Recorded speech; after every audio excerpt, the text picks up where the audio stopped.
Assalamualaikum dok, izin Waalaikumsalam bertanya warahmatullahi. apakah memungkinkan tubuh kita memproteksi diri dengan menghilangkan memori yang berpotensi membuat stres atau hal-hal yang menyakitkan?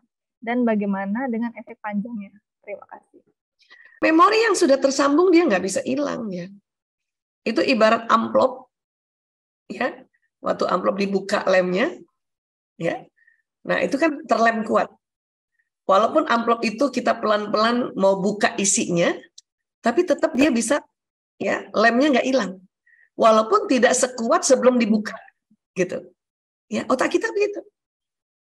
Semua memori, apalagi memori yang mengikat emosi, itu lemnya kenceng banget.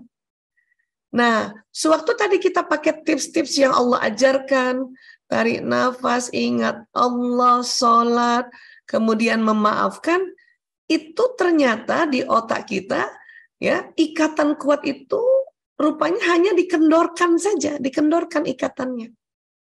Atau lemnya dibuka tetapi masih ada gitu. Ya, untuk apa?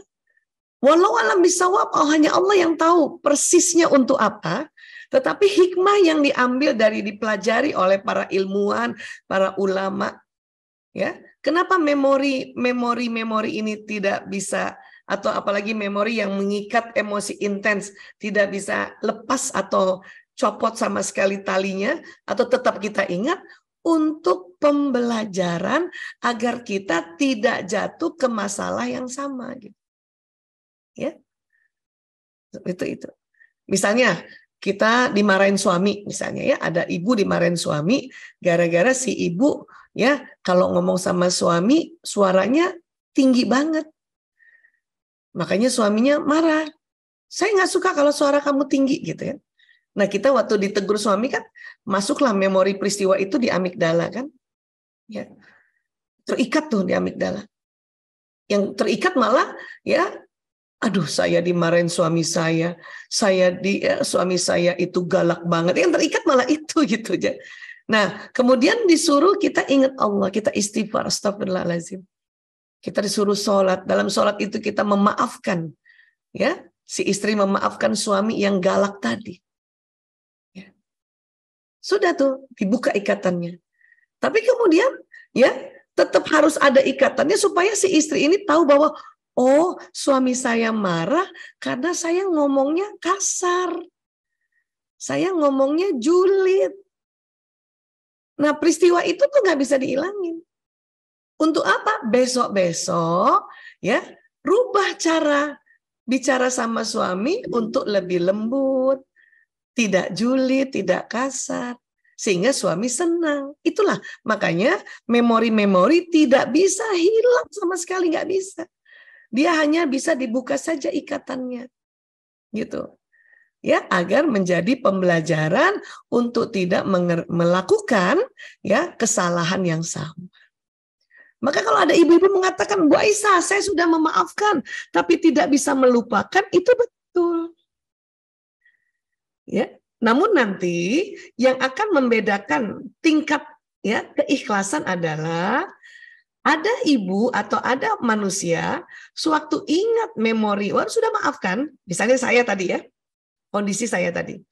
Saya udah maafkan suami saya karena suami saya marahin saya, ya. Terus kemudian saya masih ingat peristiwanya dan masih agak marah, ya. Istighfar lagi, nah itu sudah tepat sebetulnya. Tapi akan naik terus tingkat keikhlasannya dikala waktu kita ingat, tapi udah nggak ada marah, cuma senyum. Iya ya, pantas banget suami aku marah. Orang aku ngomongnya julid. Nah itu berarti keikhlasannya yang sudah meningkat. Tapi memorinya masih ada. Seperti itu kerja otak. Tapi ada juga Bu Aisyah yang kadang-kadang kita kok lupa ya naruh sesuatu gitu ya. Lupa tadi taruh dompet di mana, itu lain hal. Karena mungkin waktu taruh dompet tidak mengikat emosi. Ya kan? Kalau dimarahin suami atau menemukan di HP suami chatting sama perempuan lain, itu kan mengikat emosi yang dahsyat itu. Ya, makanya dia masuk di amigdala. Memang sudah kita maafkan. Ya, saya sudah maafkan ya Allah, saya maafkan suamiku fulan bin fulan, ampuni dia ya Allah.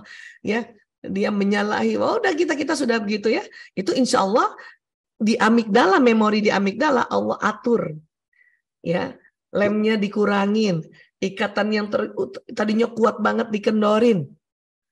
Ya, tetapi tetap ingat. Bisa jadi ya ada hal-hal yang kita perlu tambahkan sebagai istri. Barangkali kurang senyum, atau kurang sering menyapa, atau kurang sering chatting si suami. Makanya masuk perempuan lain yang chatting. Itulah makanya menjadi sebuah pembelajaran. Ya, nah kurang lebih kayak gitu teman-teman, ibu-ibu, ya, kita bisa sedikit-sedikitlah belajar cara kerja otak. Yang penting adalah sudah tahu di mana tempat memori-memori yang bikin gak enak itu ada di sini, ya. Makanya sering-sering aja pencet-pencet sininya ya Bu. Ya, atau pas lagi wudhu, bawa tuh wudhu, wah bagian di atas ini di atas alis kita tekan-tekan, bacakan salawat. Juga di sini nih di atas ya, depan telinga gitu. Ya, sehingga kita menjadi wanita yang memang memori-memori lama tidak hilang, tetapi justru menjadi pembelajaran sehingga kita bersikap jauh lebih baik lagi. Dan setiap kita ingat Allah, itulah yang menambah kemuliaan kita di mata Allah. Dan itulah yang bisa insya Allah menjadikan seorang wanita betul-betul wanita soleha.